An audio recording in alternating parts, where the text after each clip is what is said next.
This security video from March 13th shows two thieves breaking into 𝗥𝗘𝗠𝗜𝗨𝗠 boutique around 1:30 a.m.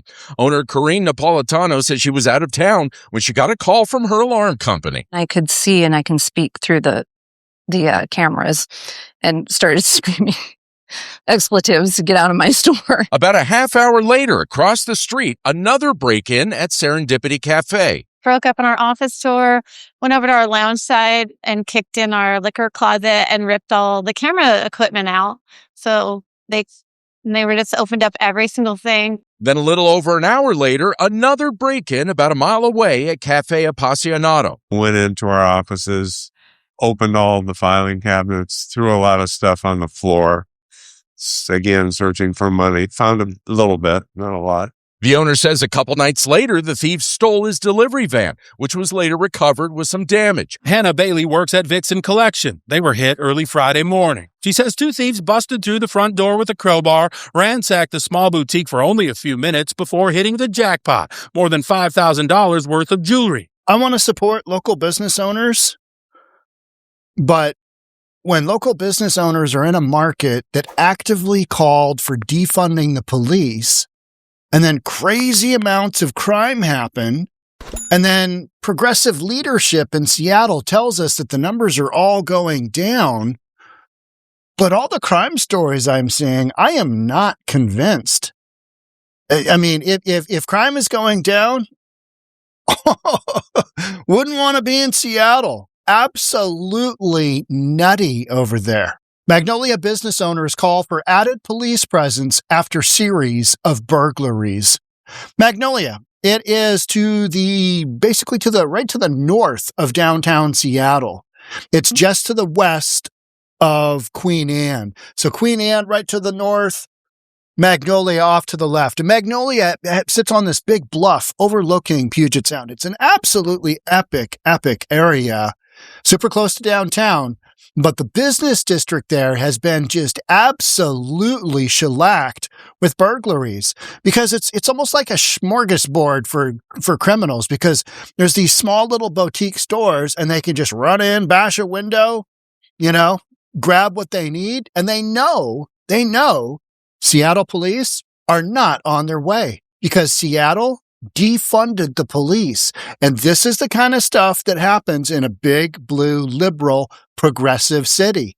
Businesses, you are on your back, absolutely taking it, because that's what happens. You've got a justice reform attitude, you've got to defund the police, and you've got just this attitude towards public safety that isn't really a priority. So I want to feel sorry for these business owners. But you're running a business in Seattle, and the fundamentals of Seattle towards public safety are non-existent. Same thing in Portland. Why don't we have any Well, you defunded the police, you knuckleheads. And this is the continuation of that. Hundreds of police officers shy in Seattle, and you got a bunch of whacked out, kids running around because they know. You have gangbangers just breaking in, got drug addicts breaking in day after night after day after night because they know there's no consequences for them. And even if they do get popped, they're not really going to do much time, are they? Because this is a justice reform state. This is a sanctuary state.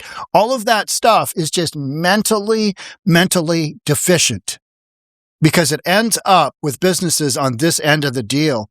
Business owners targeted by burglars in Seattle's Magnolia neighborhood are teaming up to fight crime after a recent string of break-ins on the same night. So we're going to give it a little spin here. We're going to give it a little Seattle spin. The business owners are banding together.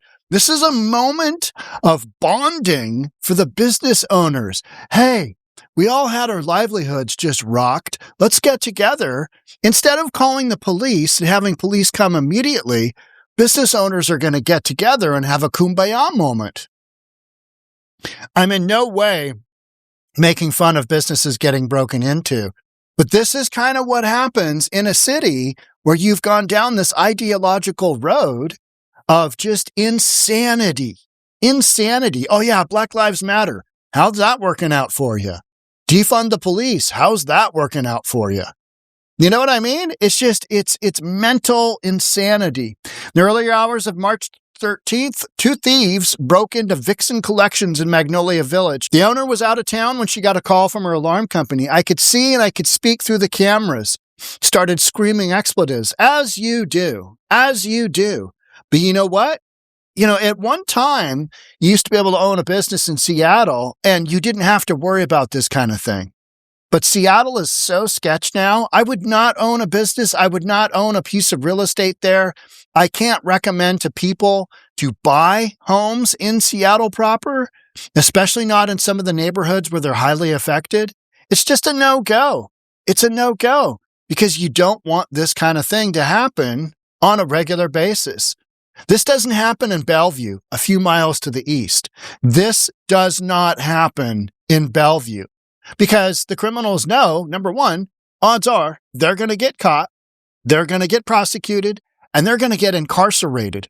And that's because Bellevue doesn't tolerate crime. Seattle, hey man, go ahead, smoke my doobie, and have your way with my store. Just it's infuriating. Yet actions have consequences, and when you don't support the police, like Seattle didn't collectively, this is the price you pay, whether you did that kind of policy or not. And a lot of the business owners, you can just tell, they don't vote for Trump, right? They do not vote for Trump. You're going down the wrong road of politics if you're a business owner and you're wondering, why can't I make it work? Broke up in our office door, went over to our lounge side and kicked in our liquor closet and ripped all the camera equipment out. These criminals are just wildly brazen because they know they can get away with it. Even if an alarm's going off, cops aren't coming. They're trying to take care of the murderers out there and the actual crimes that are violent, because that's all they have, shift officers to do. Then a little over an hour later, another break-in occurred about a half mile away. Went into our office, opened all the filing cabinets, threw a bunch of stuff on the floor, searching for money, found a little bit, not a lot. Perfect. Sankin says a few nights later, the thieves stole his delivery van, which was later recovered with some damage. Car theft here, just rampant, just happening all day long. So you got homelessness, you got drug addiction, you got purchase and sale of stolen goods, you got purchase and sale of narcotics themselves. You got human trafficking. You got sex trafficking. You got businesses being broken into on the regular. And other communities don't have this. They do not have this because they don't tolerate it. Seattle tolerates it because, again, hey, man, it's that kind of attitude. It's like, oh, it's okay.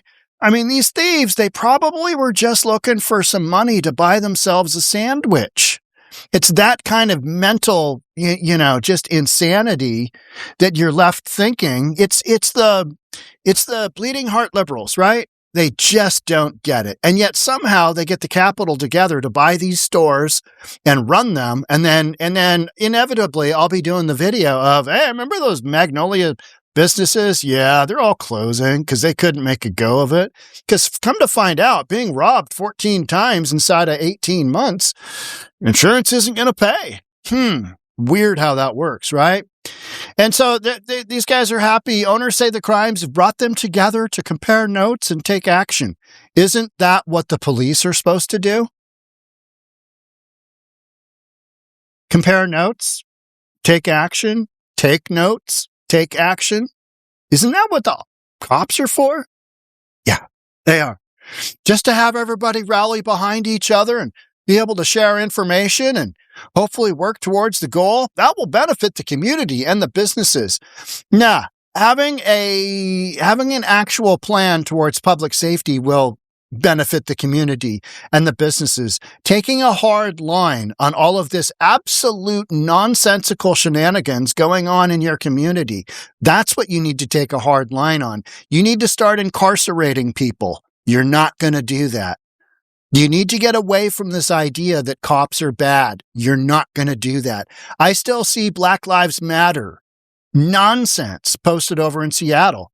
It's mentally deficient.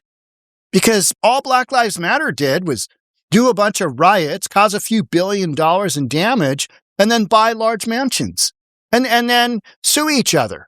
Oh, national suing, international suing, local suing. And then meanwhile, the lawsuits are going. Black Lives Matter is embezzling money. Their leaders are just embezzling money. Wild stuff, right? Owners say they were working with the Magnolia Chamber of Commerce to push the city for more security in the area. Huh. Interesting. Now you want more cops. Weird. All of a sudden, that whole George Floyd thing is just out the window, isn't it? Because reality is set in. Good Lord, we're on our own here. This is just happening. We're just bending over and taking it. Oh, not good. Going to the city and asking for police intervention here because on the night of the break-ins, my daughter arrived and called and they did not come. Because they're too busy, they have too few cops every single shift. They don't have enough cops because nobody wants to work in Seattle. Nobody wants to work there as a cop, even though you've got some of the highest pay out there. Seattle police pay has really gone up. But when you have leadership that does not support you, and let's be honest, a socialist, you guys voted in a socialist. You voted in a socialist as your mayor. Seattle, that's what you did. That's how brain dead you are.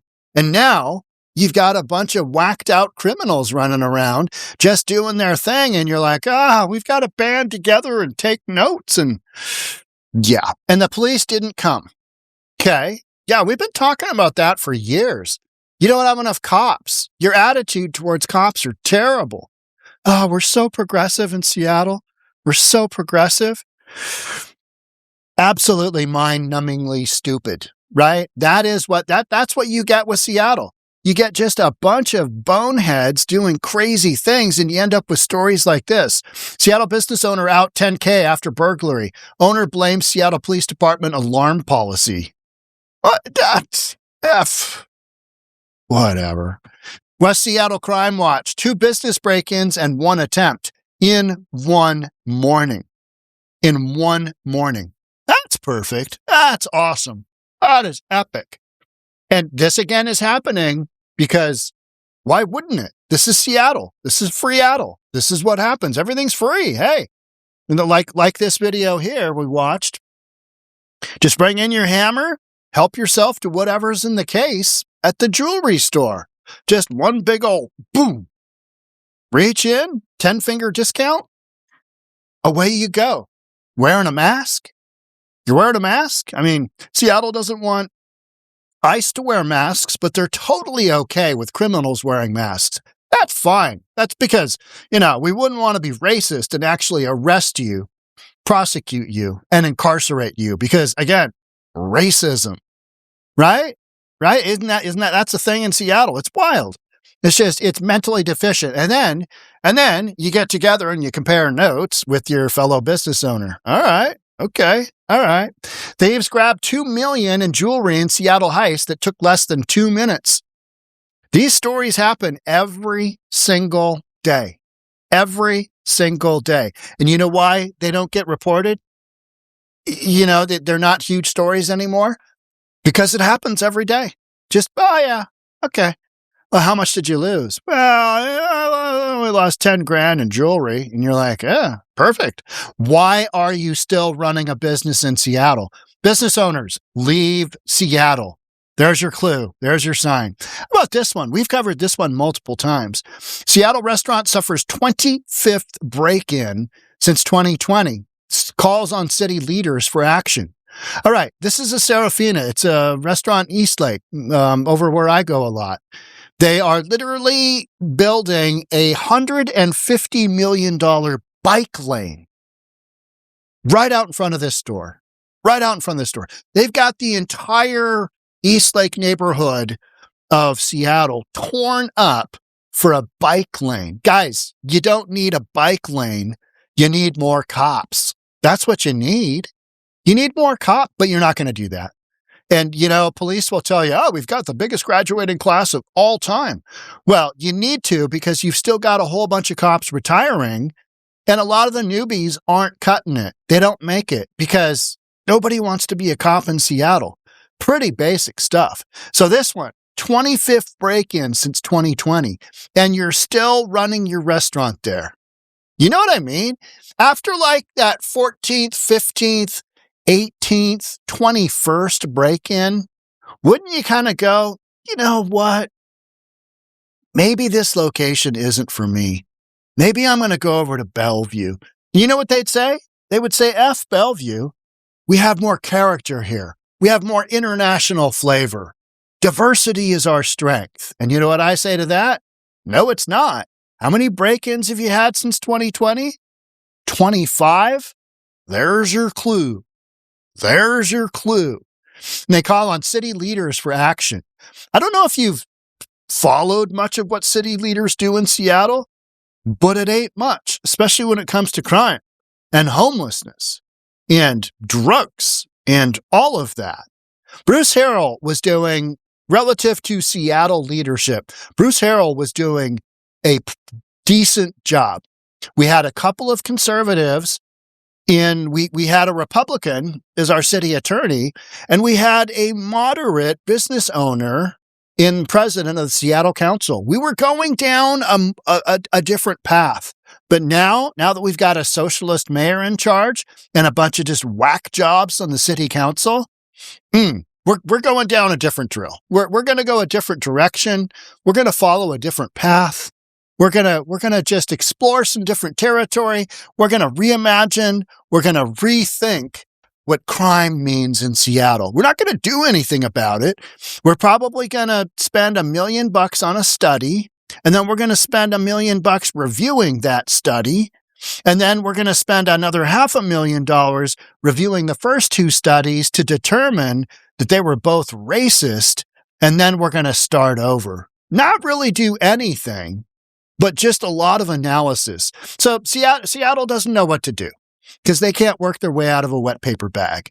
I mean, some of the solutions that we are seeing happen, for like our homelessness, we gotta clean up the homelessness because we've got the FIFA World Cup coming. Oh my word, this is terrible. This is awful. Oh, we gotta clean things up. What do? We're gonna build 500 tiny homes where all the drug addicts can just go and do their drugs indoors. Seattle taxpayers, you're on the hook. Not going to make anything better. But hey, you know what? Keep trying. I'm sure it'll work out. Keep voting blue. I'm sure that'll work out because you're really getting somewhere with that whole trajectory, right? 25th break-in since 2020. Just like what? Doing what? Anywho, glass half full. What does that mean? Podcasts for days, weeks, months, years, decades. We've got decades of this stuff because Seattle isn't getting any more red. It's going further blue. Enjoy the decline. Make sure you're subscribed. Hit that notification bell. I'll see you in the next episode. Bye for now.